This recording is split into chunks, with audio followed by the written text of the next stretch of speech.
Hello students, how are you? कैसे हैं बच्चों आप लोग? तो बच्चों लास्ट क्लास में हमने जो इक्विवेलेंट कंसेप्ट के बारे में जो एक कंसेप्ट समझा था, what is how to calculate oxidising agent and reducing agent by the help of oxidation number.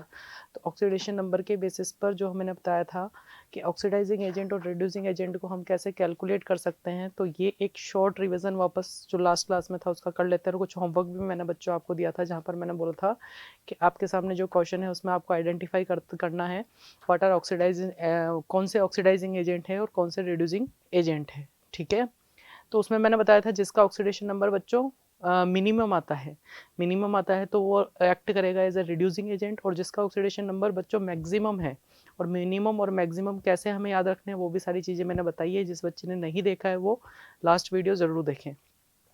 तो मिनिमम ऑक्सीडेशन नंबर जिसका होगा वो रिड्यूसिंग एजेंट की तरह एक्ट करेगा, और जिसका मैक्सिमम ऑक्सीडेशन नंबर होगा बच्चों वो ऑक्सीडाइजिंग एजेंट की तरह एक्ट करेगा। और अगर उन दोनों के मतलब मिनिमम और मैक्सिमम की रेंज के अंदर अगर ऑक्सीडेशन नंबर आ रहा है, ऑक्सीडेशन स्टेट आ रही है, इट्स मीन वो जो कंपाउंड है आपका वो एज अ इंटरमीडिएट, मतलब अगर इंटरमीडिएट आ रहा है तो दोनों की तरह एक्ट करेगा, वो रिड्यूसिंग एजेंट भी होगा प्लस ऑक्सीडाइजिंग एजेंट भी होगा।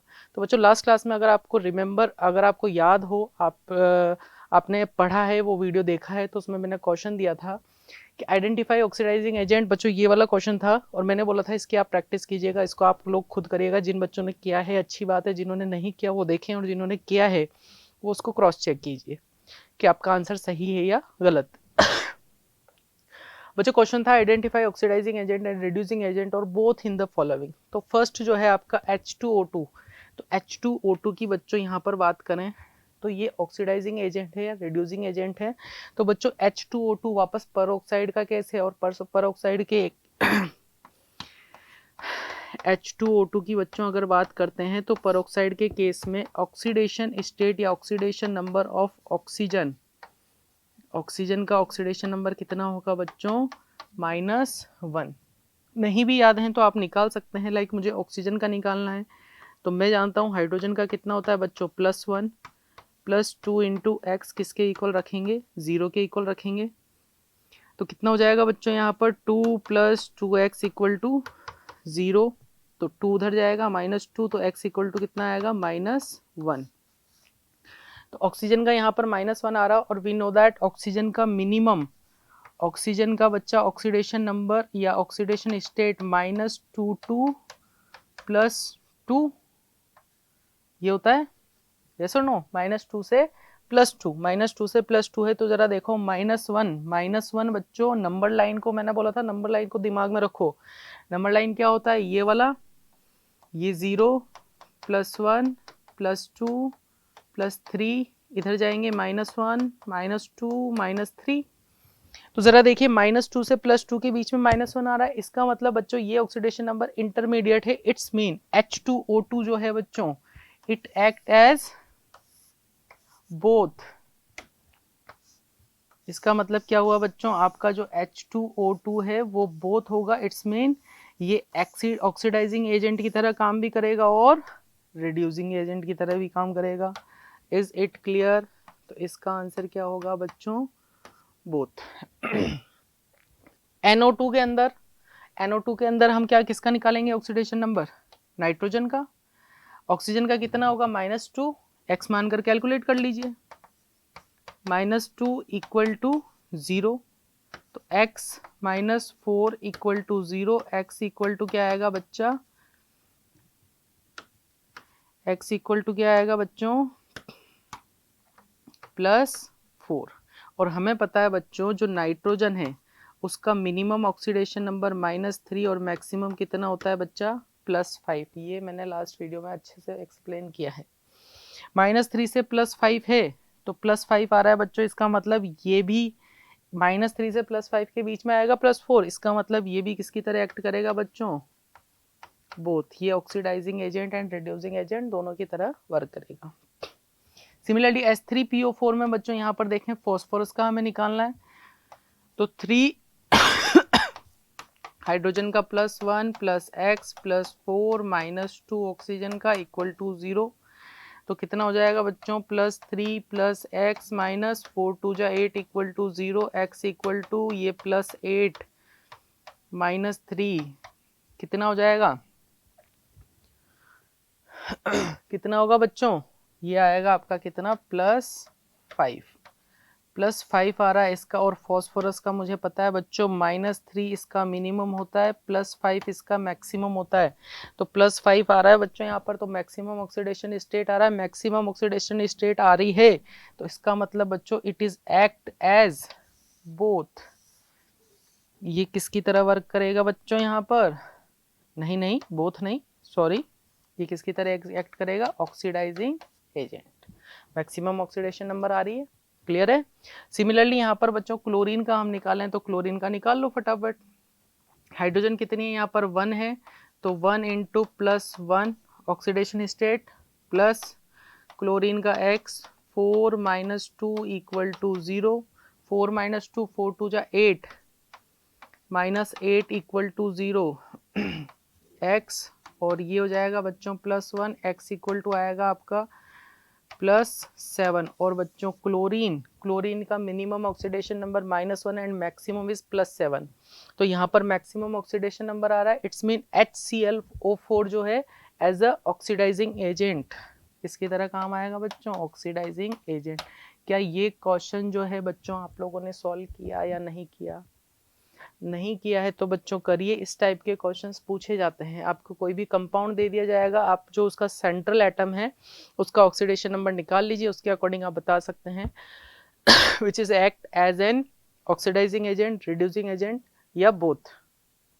क्लियर है। चलिए एक छोटा सा शॉर्ट रिवीजन और कर लेते हैं बच्चों। अच्छा हाँ, ये क्वेश्चन भी मैंने आपको होमवर्क में दिया था, वह what is the oxidation number of chlorine. तो क्लोरीन का बच्चों अभी हमने निकाला, इस केस में कितना निकला था +7, ठीक है। The oxidation state of each chlorine in CaOCl2। बच्चों ये ब्लीचिंग पाउडर का फॉर्मूला है, अगर आपको याद हो CaOCl2 ब्लीचिंग पाउडर का फॉर्मूला है। इसका आंसर आप लोगों ने क्या लगाया है, मोस्ट इंपॉर्टेंट है, पूछा जाता है। तो यहाँ पर बच्चों जो क्लोरीन है उसका ऑक्सीडेशन नंबर क्या होगा, तो बच्चों जरा यहाँ पर देखिए, अगर मैं इसका स्ट्रक्चर तो क्या, इसको अगर मैं ब्रेक करूं तो यहाँ पर देखो बच्चों, यहाँ पर कुछ ये ऐसा होगा, Ca जो है OCl में, और यहाँ पर एक क्लोरीन ये है ना। तो बच्चों यहाँ पर इलेक्ट्रोनेगेटिविटी का केस के देखें तो ऑक्सीजन की इलेक्ट्रोनेगेटिव O- की वजह से इस पर आएगा +1 और इस Cl पर आएगा बच्चों -1। तो यहाँ पर +1 भी होगा और -1 भी होगा, तो ऑप्शन जाएगा आपका D +1 और -1। तो दो क्लोरीन जो है उन पर अलग अलग ऑक्सीडेशन स्टेट है, अलग अलग ऑक्सीडेशन नंबर है, दैट इज +1 एंड -1। क्या ये चीज क्लियर हुई है आप लोगों को, ठीक है।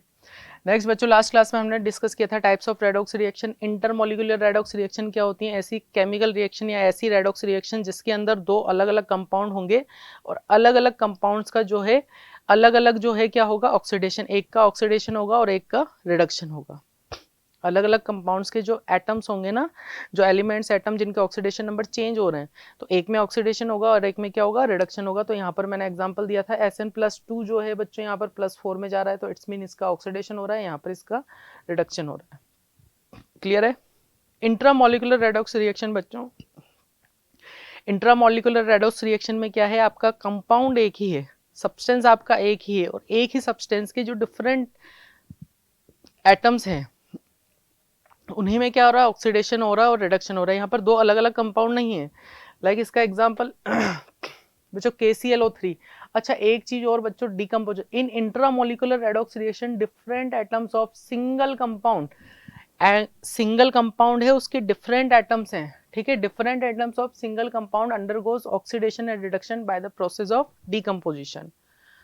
जैसे यहाँ पर एग्जांपल से समझिए बच्चों, KClO3 पोटेशियम क्लोरेट है, उसका डिकम्पोजिशन अगर हम इसको हीट करते हैं, ठीक है, डिकम्पोजिशन करते हैं तो ये बना रहा है KCl एंड O2। अब इसी KClO3 में यहाँ पर देखो बच्चों, अलग से कोई दूसरा कंपाउंड नहीं है, अलग से कोई दूसरा सब्सटेंस नहीं है, KClO3 ही है। इसके अंदर जो क्लोरीन है और ऑक्सीजन है, कंपाउंड एक है लेकिन जो डिफरेंट एटम्स है लाइक क्लोरीन और ऑक्सीजन, उन्हीं का ऑक्सीडेशन हो रहा है और रिडक्शन हो रहा है। कैसे हो रहा है, तो क्लोरीन का ऑक्सीडेशन नंबर में यहाँ पर निकालू तो बच्चों +5, ऑक्सीजन का यहाँ कैलकुलेट करें तो ऑक्सीजन का कितना है, -2। और KCl के अंदर बच्चों क्लोरीन का अगर देखें तो सीधी सी बात है, यहाँ पर जो आपका पोटेशियम है, पोटेशियम का कितना है बच्चा +1, तो क्लोरीन का कितना होगा -1। तो ये +5 से -1 में जा रहा है, तो यहाँ पर लिखा हुआ है देखो +5 से -1 में जा रहा है, और ये -2 से 0 में, तो -2 से 0 में जा रहा है। इट्स मीन बच्चा यहाँ पर तो क्या हो रहा है ऑक्सीडेशन, और +5 से माइनस में जा रहा है, +5 में जा रहा है, तो सीधी सी बात है ये आपका 0, ये इधर आएगा +5 और यहाँ आएगा बच्चों -1, तो +5 से -1 में जा रहा है। इट्स मीन क्या हो रहा है बच्चा रिडक्शन। क्या हो रहा है रिडक्शन। क्या ये बात क्लियर हुई? Intramolecular redox reactions means compound आपका एक ही है और उसी कंपाउंड के जो डिफरेंट एटम्स हैं उन्हीं डिफरेंट एटम्स में ऑक्सीडेशन हो रहा है, रिडक्शन हो रहा है, then this type of reactions are known as intramolecular redox reaction.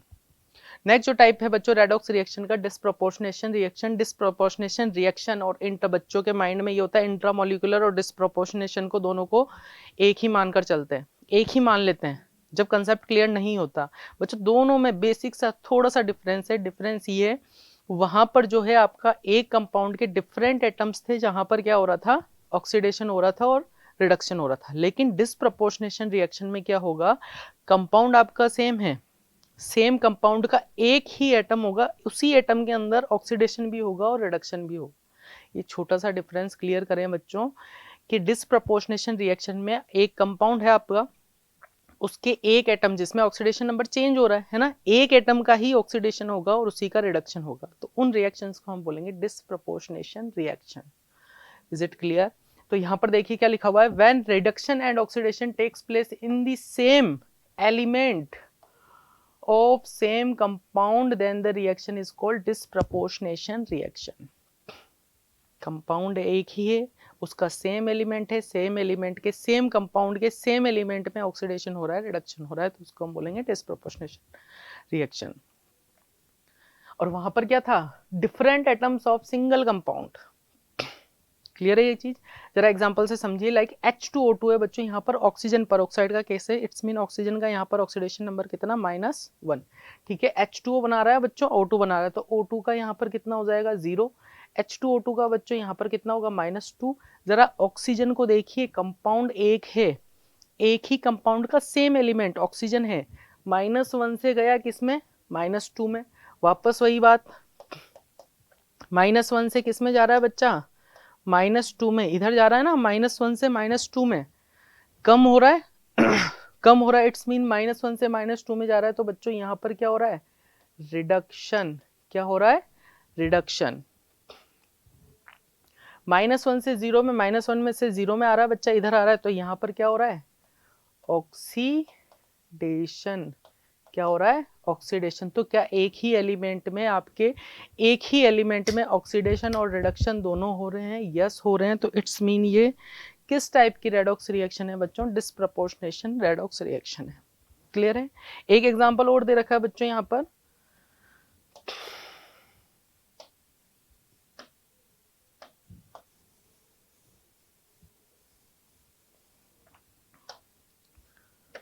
चलिए एक एग्जांपल और लिया है बच्चों I2I-, जरा इसको भी देख लेते हैं। I2I- plus IO3-।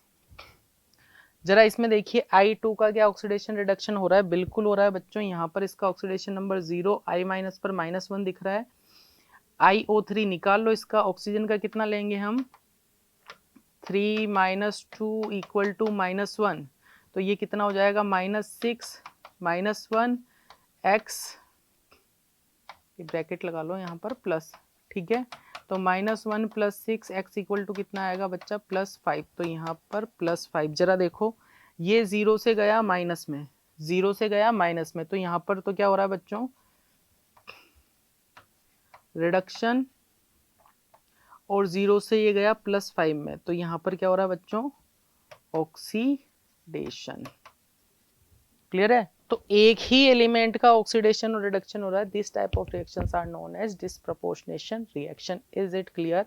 ये इन दोनों में कंफ्यूज नहीं होना है बच्चों, ये माइंड में रखिएगा। आपको रिएक्शंस देखे पूछा जा सकता है which type of chemical reactions are shown disproportionation reaction. तो आपको ये पता लगाना पड़ेगा, वहां पर ऑक्सीडेशन नंबर निकाल के आप चेक कर लीजिए। एक ही एलिमेंट में ऑक्सीडेशन रिडक्शन हो, दोनों साथ में हो रहा है तो इट्स मीन वो डिस्प्रोपोर्शनेशन में आएगी। एक ही कंपाउंड के डिफरेंट एलिमेंट्स का अगर हो रहा है तो इंट्रा मॉलिक्यूलर। क्लियर है? चलिए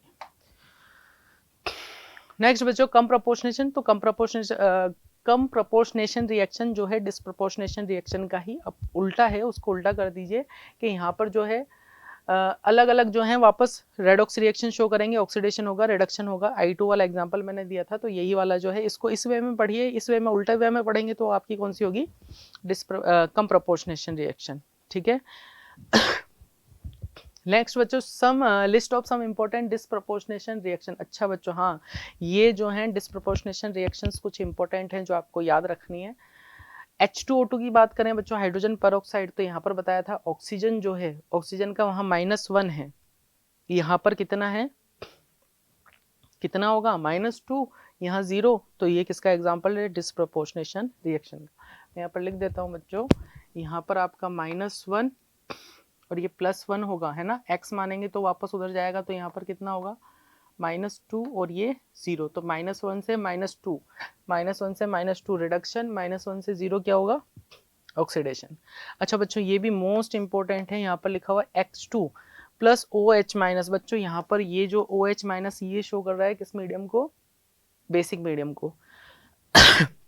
समझना बच्चों, यहाँ पर ये क्लोरीन, ब्रोमीन, आयोडीन जो है, ये X की जगह अगर हम पुट करें क्लोरीन, ब्रोमीन और iodine, fluorine, chlorine, bromine, iodine, जो ग्रुप नंबर 17 एलिमेंट्स है उसमें क्लोरीन, ब्रोमीन और आयोडीन अगर बेसिक मीडियम में है, तो बेसिक मीडियम में बच्चों इनकी जो रिएक्शन हो रही है ना बेसिक मीडियम में, तो बेसिक मीडियम में ये कौन सी रिएक्शन शो करेंगे? डिस्प्रपोर्शनेशन रिएक्शन शो करेंगे।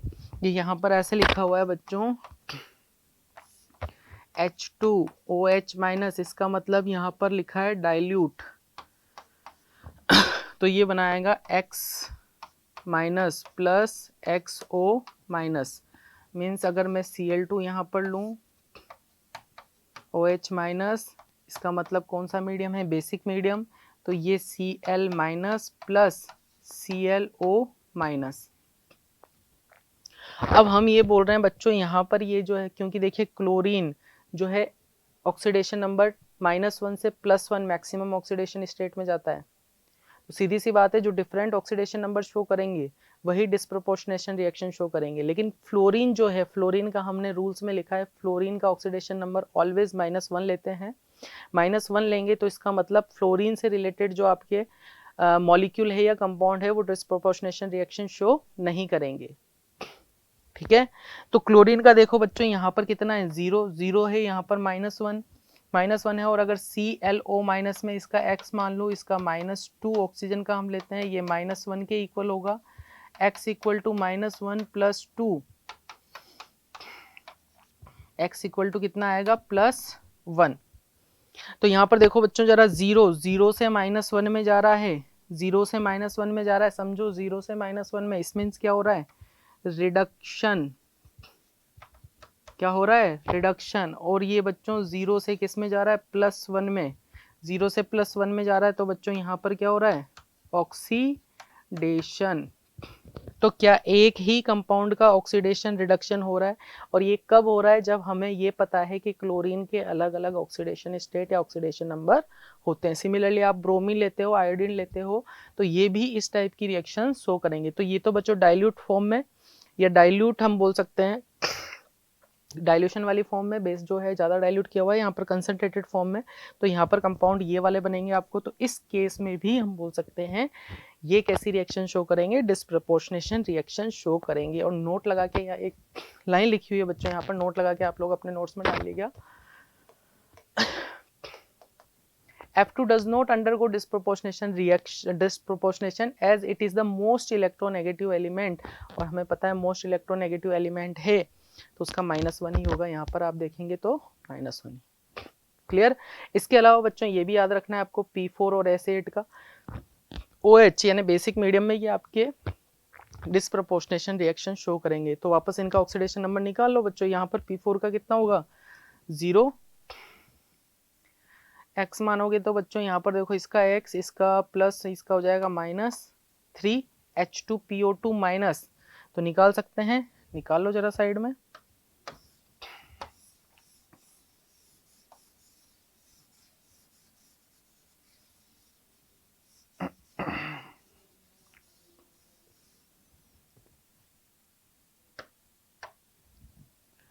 H2PO2 माइनस निकालना किसका है ऑक्सीडेशन नंबर हमें, फॉस्फोरस का, तो 2 into plus 1 plus x plus 2 into minus 2 equal to किसके रखेंगे, -1 के।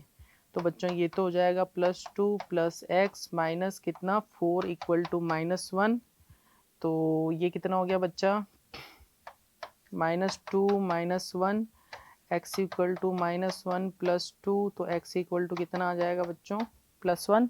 तो यहाँ पर फॉस्फोरस का ऑक्सीडेशन नंबर कितना आ रहा है बच्चों, +1।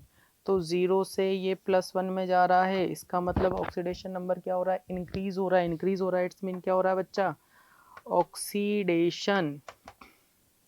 ये 0 से यहाँ पर -3 में जा रहा है, 0 से -3 में, इट्स मीन यहाँ पर क्या हो रहा है, रिडक्शन। तो क्या ये डिस्प्रपोर्शनेशन रिएक्शन शो कर रहा है, यस बिल्कुल कर रहा है। सिमिलरली S8, यहाँ पर आप लोग खुद इसके ऑक्सीडेशन नंबर निकालिए, S2 तो यहाँ पर तो सीधा सा दिख रहा है -2, यहाँ पर सल्फर का आप निकाल लीजिए, ऑक्सीजन का -2 है। इंपॉर्टेंट है, रिएक्शंस दे दी जाएंगी, पूछा जाएगा कौन सी रिएक्शन इंट्रामोलिकुलर शो कर रही है, इंटरमोलिकुलर शो कर रही है, डिस्प्रपोर्शनेशन शो कर रही है, आ रही बात समझ। और डिस्प्रोपोर्शनेशन रिएक्शन कैसे होती है, कैसे शो करते हैं हम, कैसे कैलकुलेट कर सकते हैं, कैसे निकाल सकते हैं, वो सारा मैंने डिटेल में आपको बता दिया। क्लियर है बच्चों। चलिए नेक्स्ट आता है बच्चों बैलेंसिंग ऑफ रेडॉक्स रिएक्शन। तो बैलेंसिंग ऑफ रेडॉक्स रिएक्शन, जो हमारे पास रेडॉक्स रिएक्शन होती है बच्चों, उसको कैसे बैलेंस किया जाता है ना। तो बैलेंसिंग के लिए बच्चों यहाँ पर देखो, फर्स्ट तो यहाँ पर लिखा हुआ है एटम बैलेंस या mass balance, there should be the same number of atoms of each kind on reactant and product. Charge balance, तो सबसे पहले हमें ये करना होता है कि एटम्स को बैलेंस करना होता है, चार्ज को बैलेंस करना होता है। तो बैलेंसिंग के लिए बच्चों दो मेथड है, एक तो है आपका ऑक्सीडेशन नंबर चेंज मेथड, एक है बच्चों आयन इलेक्ट्रॉन मेथड या हाफ सेल मेथड जिसको कहा जाता है। और इंपॉर्टेंट बन जाता है बच्चों ये वाला, आपके सिलेबस के अकॉर्डिंग इस मेथड से आपको बैलेंसिंग करनी आनी चाहिए किसी भी रेडॉक्स रिएक्शन की। रेडॉक्स रिएक्शन आपको दे दी जाएगी और पूछा जाएगा balance the following chemical, balance the following redox reaction in acidic medium और बेसिक मीडियम। एसिडिक मीडियम में कैसे बैलेंस करना है वो भी सीखेंगे, बेसिक मीडियम में कैसे बैलेंस करना है वो भी सीखेंगे। Since first method is not very much truthful for the balancing of redox reaction, students are advised to use second method। कौन सा मेथड है बच्चों, ion electron method to balance the redox reaction. Ion electron method, by this method redox reactions equations are balanced in 2 different medium. तो बच्चों 2 different medium में हम कर सकते हैं, एसिडिक मीडियम में और बेसिक मीडियम में। तो बैलेंस इन एसिडिक मीडियम, अच्छा पहले हम जो सीख रहे हैं बच्चों किसकी है, एसिडिक मीडियम में बैलेंसिंग है। और उसके लिए बच्चों यहाँ पर एक बहुत अच्छा एग्जांपल ले रखा है जिसको हमें बैलेंस करना है। बच्चों देखिए स्टेप्स, आपसे कोई ये नहीं पूछेगा कि एक एक स्टेप आप लिखो, स्टेप जो हैं वो क्या होने चाहिए, माइंड में होने चाहिए। करना क्या है, कैसे करना है, वो सारा मैं समझाता हूँ आपको। सबसे पहले देखो आपको रिएक्शन दे रखी है यहाँ पर, ये एक यहाँ पर बच्चों आपको एक रेडॉक्स रिएक्शन दे रखी है। इस रेडॉक्स रिएक्शन को आपने क्या करना है, बैलेंस करना है। और बैलेंसिंग कैसे करते हैं वो हम देखते हैं। देखो यहाँ पर FeSO4 plus KMnO4 plus H2SO4 Fe2SO3 MnSO4 H2O K2SO4। Sorry इतनी लंबी रिएक्शन कैसे क्या करेंगे बैलेंस, कुछ नहीं करना है। सबसे पहला काम, सबसे फर्स्ट काम आपको ये करना है, जो भी रिएक्शन आपको दे रखी है उसके ऑक्सीडेशन, सभी एलिमेंट्स के क्या रख दो आप, उनके ऑक्सीडेशन नंबर रख दो। तो बच्चों यहाँ पर शायद आपको दिख रहा हो, नहीं दिख रहा हो, यहाँ दिख रहा है ना, Fe। तो सभी के ऑक्सीडेशन नंबर यहाँ पर लिख दिए हैं, ये देखिए यहाँ पर। तो यहाँ पर Fe step 1 assign the oxidation number two each element present in the reaction. इस रिएक्शन में जितने भी ऑक्सीडेशन है Fe पर +2 सल्फर का निकाल लेंगे हम, ठीक है, +6 तो सल्फर का +6, ऑक्सीजन का -2, यहाँ KMnO4 में पोटेशियम का +1, Mn का +7, ऑक्सीजन का -2, H2SO4 में बच्चों हाइड्रोजन का +1, सल्फर का +6, ऑक्सीजन का -2, Fe2 होल थ्राइस SO4 का होल थ्राइस। तो इसमें भी निकाल लिया बच्चों, यहाँ पर +3 +6 -2, ठीक है। MnSO4 में बच्चों यहाँ पर +2 +6 -2, H2O में यहाँ पर निकाल लिया बच्चों +1 -2। अच्छा K2SO4 में नहीं निकाला तो यहाँ पर देख लेते हैं K2SO4। तो बच्चों यहाँ पर हमें पता है इसका +1 इसका -2 है ना, सल्फर का निकाल लेंगे, सल्फर का कितना +6 ही आएगा, ये देखिए 2 + 1 + x + 4 बच्चों -2 = रख देंगे 0 के, ये कितना हो जाएगा x - 8 = 0, x बच्चों ये जाएगा 8 प्लस और 2 कितना आ जाएगा x = +6, यहाँ कितना आ जाएगा बच्चों +6। ऑक्सीडेशन नंबर निकालना आना चाहिए, जो अच्छे से मैंने समझा रखा है। और ये हमारे पास जैसे यहाँ नहीं लिखा हुआ था तो मैंने यहाँ पर लिखा दिया आपके पास K2SO4 में पोटेशियम का +1, सल्फर का +6 और ऑक्सीजन का -2। अब बच्चों हम लोगों ने क्या काम करना है, इतना ऑक्सीडेशन नंबर लिखने के बाद मुझे वो एलिमेंट या वो एटम्स देखने हैं जहां पर ऑक्सीडेशन नंबर जिसका चेंज हो रहा है। जरा यहाँ पर देखिए Fe +2 से बच्चों किस में जा रहा है, +3 में चेंज हो रहा है ऑक्सीडेशन नंबर। तो मैंने लिख दिया बच्चों Fe +2, बाकी सबको एलिमिनेट करना है, बाकी सबको हमें छोड़ देना है। Fe +2 से किस में जा रहा है, +3 में, तो इसको उठा के लिख दिया कि Fe +2 से जा रहा है बच्चों किस में, +3 में। MnO4 माइनस, अब जरा यहाँ पर देखिए पोटेशियम का +1 है, पोटेशियम का +1 है, कोई चेंज नहीं है। ऑक्सीजन का -2 इधर भी -2 ऑक्सीजन में भी कोई चेंज नहीं है। बट बच्चों MnO4 में मैग्नीज का Mn+7 से किस में जा रहा है, जरा देखो Mn+2 में। तो MnO4 माइनस और ये Mn+2, बाकी सब में आप लोग देखिए कि जो है सेम है, उनको हमने एलिमिनेट कर दिया। या तो रिएक्शन वो आपको इस फॉर्म में देगा या आपको इस फॉर्म में देगा जिसमें आपने क्या करना है, उनके ऑक्सीडेशन नंबर लिख के जिसमें जिसके ऑक्सीडेशन नंबर में चेंज आ रहा है बच्चों, उसको आपने क्या करना है, सेपरेट कर लेना है। इतनी बात समझ में आई क्या, इतनी बात क्लियर है सभी को, क्लियर है, ठीक है। अब बच्चों जितनी भी स्टेप्स लिखी हुई ना, उस स्टेप को मैं आपको पहले शॉर्ट में समझा देता हूँ। अच्छा हमारे पास रिएक्शन क्या थी, Fe2 प्लस Fe3 में जा रहा है, ठीक है। Fe2 प्लस ये जा रहा है बच्चों Fe3 में। कौन से मेथड से बैलेंसिंग सीख रहे हैं, आयन इलेक्ट्रॉन मेथड से, ठीक है। Fe+2 Fe+3 में जा रहा है MnO4 माइनस MnO4 माइनस किस में जा रहा है बच्चों, यहाँ पर Mn+2 में, ठीक है, 2 प्लस में, ठीक है। ये मेरे पास रिएक्शन आ गई जो हमें मेन रिएक्शन दे रखी थी, उसमें से मैंने ऑक्सीडेशन नंबर लेके इसको मैंने अलग अलग कर लिया।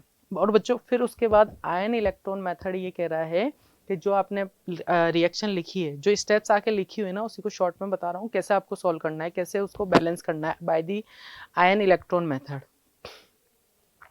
तो आयन इलेक्ट्रॉन मेथड बच्चों ये बोलता है जो आपने रिएक्शन लिखी है उस रिएक्शन को दो पार्ट में डिवाइड कर देना है, एक तो आपका होगा ऑक्सीडेशन हाफ और एक होगा रिडक्शन हाफ।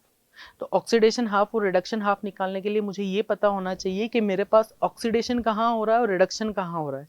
तो हम निकाल सकते हैं बच्चों, जरा देखिए Fe+2 से +3 में जा रहा है, +2 से +3 में जा रहा है, ऑक्सीडेशन नंबर क्या हो रहा है, इंक्रीज हो रहा है, बढ़ रहा है। तो बच्चों यहाँ पर क्या हो रहा है, ऑक्सीडेशन क्या हो रहा है, ऑक्सीडेशन। जरा यहाँ पर देखिए अभी हमने क्या लिखा था, Mn का कितना था +7 था ना, 4 2 जा 8 करेंगे उधर जाएगा तो -1 हो जाएगा, ठीक है। ये +7 से बच्चों +2 में जा रहा है, +7 से +2 में जा रहा है, इसका मतलब क्या हो रहा है, रिडक्शन। क्या हो रहा है बच्चों, रिडक्शन। अब मैंने क्या बोला बच्चों, सबसे पहले आपने क्या कर लेना है, ऑक्सीडेशन हाफ रिएक्शन, और एक क्या बना लिए नहीं है बच्चों आपको, रिडक्शन हाफ रिएक्शन। तो ऑक्सीडेशन हाफ रिएक्शन मतलब जिसमें ऑक्सीडेशन हो रहा है आप उसको लिख लो, Fe2+ किस में जा रहा है बच्चों, Fe3+ में। रिडक्शन हाफ में देखिए MnO4- किस में जा रहा है बच्चों, Mn2+ में। इतनी बात समझ में आई। अब बच्चों क्या करना है, दोनों रिएक्शन को बारी बारी से, यानी पहले इसको आप बैलेंस कीजिए, उसको बैलेंस करके। तो आयन इलेक्ट्रॉन मेथड ये कहता है कि सबसे पहले आपने इनको हाफ हाफ रिएक्शन में डिवाइड कर दिया, उसके बाद आप एटम्स की बैलेंसिंग कीजिए। मतलब रिएक्टेंट साइड और प्रोडक्ट साइड में आपके कितने एटम्स हैं उनको पहले बैलेंस कीजिए। तो जरा इसमें देखो Fe कितना, अभी चार्ज को भूल जाओ, Fe1 है, Fe1 है, ये बैलेंस है एटम्स। Mn इधर 1 है, Mn इधर 1 है, बैलेंस है, लेकिन ऑक्सीजन यहाँ पर नहीं बैलेंस है। तो इस केस में रिडक्शन वाले हाफ में अगर हमने देखूं तो दोनों एटम्स बैलेंस है, उसमें बैलेंस नहीं है ना। तो सबसे पहले तो देखो Mn तो बैलेंस है ना, ठीक है। तो ऑक्सीजन और हाइड्रोजन के अलावा जो एलिमेंट्स है उनको हमें देखना है, ऑक्सीजन और हाइड्रोजन के अलावा जो एलिमेंट है वो बैलेंस्ड है। हाँ जी, ऑक्सीजन और हाइड्रोजन के अलावा जो है वो बैलेंस है। अब बच्चों आप लोगों ने क्या करना है, for balancing of oxygen add water molecules in opposite sides। ये सारे लिखे हुए हैं स्टेप्स में, इन अपोजिट साइड। तो बच्चों आप लोगों ने क्या करना है, ऑक्सीजन को बैलेंस करने के लिए उसी के अपोजिट साइड में उतने ही वाटर मॉलिक्यूल्स H2O के मॉलिक्यूल्स ऐड कर देने हैं। तो उसमें तो मुझे कोई दिक्कत नहीं है, ठीक है। यहाँ पर अगर मैं देखूं ऑक्सीजन कितना है बच्चों, 4, 4 ऑक्सीजन है, इसके अपोजिट साइड में मुझे बैलेंस करना है ऑक्सीजन को। तो अपोजिट साइड में मैं कितने वाटर मॉलिक्यूल्स ऐड कर दूंगा बच्चों, 4 वाटर मॉलिक्यूल्स। इतनी बात समझ में आई। फिर बच्चों हमारे पास रूल ये बोलता है फॉर बैलेंसिंग, अब जरा देखो ऑक्सीजन को बैलेंस करने के बाद मेरे पास हाइड्रोजन भी तो आ गया, तो हाइड्रोजन को भी बैलेंस करना पड़ेगा। For balancing of hydrogen add H+ ions in opposite side. बस ये दो बात याद रखनी है बच्चों आपको कि ऑक्सीजन को बैलेंस करने के लिए अपोजिट साइड में उतने ही वाटर मॉलिक्यूल्स ऐड कर देने, और वाटर मॉलिक्यूल्स ऐड करने के बाद आपके पास हाइड्रोजन आएगा। अगर हाइड्रोजन पहले से बैलेंस है तो हमें बैलेंस करने का H+ से ही, और H2O को ऐड करने के बाद आपके पास हाइड्रोजन आता है तो उतने ही H+ आयंस आपको अपोजिट साइड में ऐड कर देने। जरा देखिए कितने हाइड्रोजन है उधर, 8 हाइड्रोजन है, 4 2 जा 8 है ना, 8 हाइड्रोजन है। तो बच्चों कितने H+ आयंस मेरे को किधर की साइड ऐड करने चाहिए, तो उधर तो ऐड करें, अपोजिट साइड में करने ना। तो 8 हाइड्रोजन है तो 8 H+ आयंस रिएक्टेंट साइड में ऐड कर दूंगा। जरा देखिए MnO4- और यहाँ कितने ऐड कर दूंगा, 8 H+ आयंस, और मेरे पास रिएक्शन हो जाएगी ये वाली। क्लियर है। वापस समझो बच्चों हमने क्या किया, सबसे पहले हमने जो हमारे पास रिएक्शन थी उसको हाफ हाफ किया, ऑक्सीडेशन हाफ रिडक्शन हाफ, ठीक है। फिर मैंने ये देखा ऑक्सीडेशन हाफ रिडक्शन हाफ में जो मेरे पास एटम्स हैं ऑक्सीजन और हाइड्रोजन के अलावा जो मेरे पास एलिमेंट्स हैं वो बराबर है या नहीं, Fe बराबर Mn बराबर Mn बराबर। फिर मुझे ये पता है कि ऑक्सीजन को बैलेंस करने के लिए मेरे को वाटर मॉलिक्यूल्स ऐड करने और वो अपोजिट साइड में होंगे, है ना।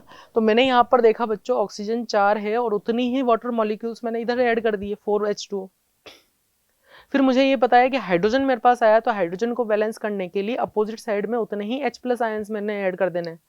तो यहाँ पर हाइड्रोजन कितनी है, टोटल कितनी है 8, तो इसी के अपोजिट साइड में 8 H+ आयंस ऐड कर दिए। क्लियर है ये बात। जरा यहाँ पर देखो 4 oxygen 4 oxygen, 8 hydrogen 8 hydrogen, Mn1 और Mn1। इतनी बात समझ में आ गई तो कुछ भी नहीं आगे फिर, ठीक है। अब बच्चों लास्ट में हमने क्या करना है, हमें चार्ज को, अभी मैंने बोला था चार्ज को भूल जाओ, लेकिन अब चार्ज को भी बैलेंस करना है।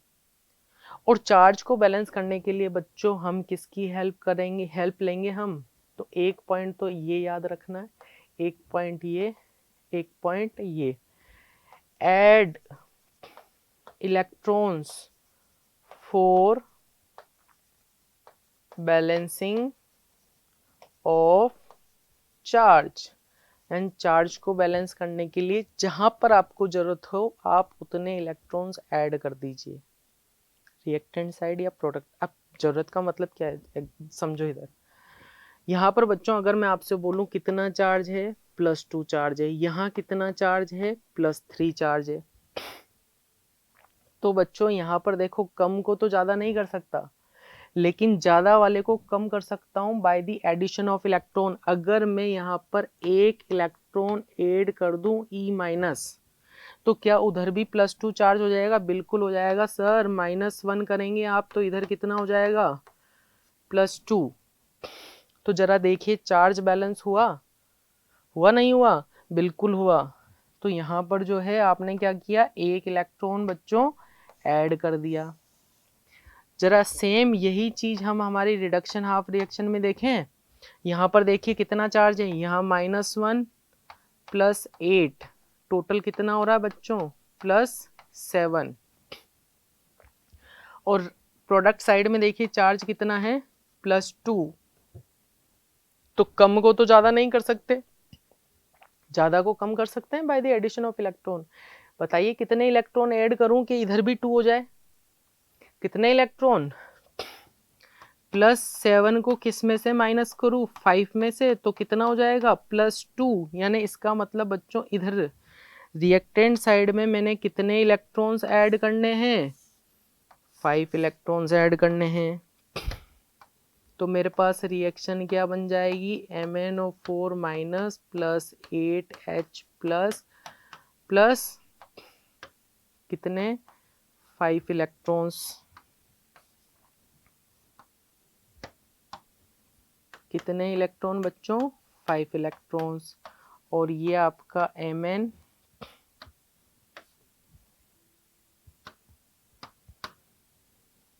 +4H2O। तो जरा देखिए मेरे पास चार्ज बैलेंस हो गया इधर। अब यहाँ पर भी +2 है, उधर भी +2 है, बाकी चीजें बैलेंस है। ये आपकी बैलेंस है। ये इक्वेशन 1 दे दो बच्चों, इक्वेशन 2। अब बच्चों जरा देखिए इलेक्ट्रॉन का मैंने यूज किया चार्ज को बैलेंस करने के लिए, और इधर मेरे पास इलेक्ट्रॉन जो है प्रोडक्ट साइड में आ रहा है, इधर मेरे पास रिएक्टेंट साइड में आ रहा है। तो रिएक्टेंट और प्रोडक्ट साइड में वापस मेरे को इलेक्ट्रॉन कैंसिल आउट भी करना है। तो जरा देखिए इस फर्स्ट इक्वेशन को मैं किससे मल्टीप्लाई कर दूं, 5 से, और सेकंड वाली इक्वेशन को किससे मल्टीप्लाई कर दूं, 1 से, और दोनों को क्या कर दूं, ऐड कर दूं, तो मेरे पास बैलेंस्ड केमिकल इक्वेशन आ जाएगी। तो बच्चों फर्स्ट को मैंने किससे मल्टीप्लाई किया, 5Fe2+, पूरी से मल्टीप्लाई होगा, ये मल्टीप्लाई बाय 5 है ना, 5Fe3+ कितने इलेक्ट्रॉन बच्चों, 5 इलेक्ट्रॉन। ठीक है। और बच्चों इसमें ऐड करना है मुझे किसको, सेकंड वाली को। तो यहाँ पर हम लिखेंगे MnO4- +8H +5 electrons, Mn2 +4H2O। तो बच्चों इसको अगर मैं ऐड करके लिख दूं तो क्या overall reaction, overall chemical reaction जो बैलेंस्ड केमिकल इक्वेशन होगी आपके पास इन एसिडिक मीडियम, वो क्या बनेगी बच्चों, 5Fe2+ MnO4- +8H+, जरा ये देखिए ये दोनों कैंसिल आउट हो गए। प्रोडक्ट साइड में यहाँ पर कितना, 5Fe3+ Mn2+ +4H2O। It is the balanced chemical equation in acidic medium। Acidic medium में ये आपकी बैलेंस्ड केमिकल इक्वेशन है। अच्छा चेक भी करना है, ऐसा नहीं करके छोड़ देना। जरा देखो पहले एटम्स को देख लो, Fe1 है, Fe1 है, ठीक है, Mn1 है, Mn1 है, ऑक्सीजन 4 है, ऑक्सीजन वहाँ 4 है, हाइड्रोजन 8 है, हाइड्रोजन 8 है, इतनी चीजें बैलेंस है। Fe5 है ना। अब जो चार्ज देखो यहाँ पर 5 2 जा 10, इधर कितना चार्ज है +10 और -1, और कोई चार्ज +8 है ना, +8 है, तो कितना हुआ 18 -1 करेंगे बच्चों +17 आ रहा है। जरा इसको देखो 5 3 जा 15, 15 और ये +2 कितना आ रहा है 17। तो बच्चों ये भी 17 और ये भी 17, इसका मतलब ये आपकी रिएक्शन बैलेंस्ड है। केमिकल इक्वेशन जो है आपने एसिडिक मीडियम में बैलेंस कर दी है। मुझे प्रोसेस समझ में आया? प्रोसेस को माइंड में रखना, कुछ नहीं किया है, जो भी हमें रिएक्शन दे रखी है उसको आप क्या करें, सबसे पहले ऑक्सीडेशन हाफ रिडक्शन हाफ में डिवाइड कर दीजिए। डिवाइड करने के बाद आप लोगों ने क्या करना है बच्चों, अलग अलग रिएक्शन लाइक ऑक्सीडेशन हाफ और रिडक्शन हाफ दोनों आपके सामने है। ऑक्सीडेशन हाफ को पहले ले लीजिए, दोनों तरफ एटम्स को बैलेंस कर लीजिए। एटम्स बैलेंस करने के बाद ये देखिए ऑक्सीजन या हाइड्रोजन है क्या, ऑक्सीजन को बैलेंस करने के लिए वाटर मॉलिक्यूल्स की हेल्प लेनी है, और हाइड्रोजन को बैलेंस करने के लिए H+ आयंस की। तो उसी के रिक्वायरमेंट के अकॉर्डिंग आप चलते जाइए, ऑक्सीजन जितना कम है उतने ही वाटर मॉलिक्यूल्स ऐड कर देने, जितने हाइड्रोजन आ रहे हैं उतने ही H+ आयंस ऐड कर देने। फिर लास्ट में चार्ज को बैलेंस करने के लिए आप हेल्प लीजिए किसकी, इलेक्ट्रॉन्स की, है ना। और ये भी याद रखना है कम वाले चार्ज को तो ज्यादा नहीं करना है, लेकिन इलेक्ट्रॉन की हेल्प से ज्यादा चार्ज को कम कर सकते हैं। फिर दोनों साइड दोनों रिएक्शंस आपकी बैलेंस होंगी, उन दोनों को ऐड कर दीजिए, इलेक्ट्रॉन इलेक्ट्रॉन हट जाएंगे रिएक्टेंट और प्रोडक्ट साइड में। एसिडिक मीडियम में आपके पास केमिकल रिएक्शन बैलेंस हो जाएगी। क्लियर है? तो बच्चों ये जितनी भी चीजें मैंने बताई ना, ये सारी चीजें स्टेप वाइज, फर्स्ट स्टेप में हमने क्या किया, सेकंड स्टेप में क्या किया, कौन ऑक्सीडाइज हो रहा है, कौन रिड्यूस्ड हो रहा है, ऑक्सीडेशन किस में हो रहा है, रिडक्शन किस में हो रहा है, ये हमने देखा। स्टेप 4 में बच्चों स्प्लिट कर दिया दोनों रिएक्शंस को आधा आधा कर दिया। उसके बाद ऑक्सीजन और हाइड्रोजन को बैलेंस करने के लिए वाटर मॉलिक्यूल्स की हेल्प ली। तो यहाँ पर जो है इलेक्ट्रॉन्स हमने ऐड किए थे, ठीक है। यहाँ पर वाटर मॉलिक्यूल्स देखिए, यहाँ पर 4s2 ऐड किया, 4s2 ऐड करने के बाद कितने हाइड्रोजन है यहाँ पर 8, तो 8 H+ आयंस ऐड किए। उसके बाद किसको, फर्स्ट वाली रिएक्शन को हमने 5 से मल्टीप्लाई किया था, 5 से मल्टीप्लाई किया और इसको फर्स्ट से दोनों को ऐड कर दिया, तो ये आपके पास रिएक्शन आई। यही आई थी ना, ये देखो यही बैलेंस्ड केमिकल इक्वेशन थी ना बच्चों। तो ये है आपका method ion electron method, balancing of redox reaction by ion electron method, ठीक है। और बच्चों होमवर्क के लिए आपका एक काम है, मैंने यहाँ पर एक रिएक्शन लिखी है, फटाफट नोट डाउन कर लीजिए। H2O2 plus Fe2 plus Fe3 plus Fe3 plus H2, acidic medium में आपको इसको बैलेंस करना है। नेक्स्ट क्लास में मैं आपको इसका बैलेंसिंग वापस बता दूंगा इसकी, लेकिन ये क्वेश्चन आपके लिए होमवर्क है, इस होमवर्क को आप लोग कीजिएगा, ठीक है बच्चों। आज की क्लास में इतना ही, इसके आगे कंटिन्यू करेंगे हमारी नेक्स्ट क्लास में। तब तक के लिए थैंक यू बच्चों, have a good day, bye.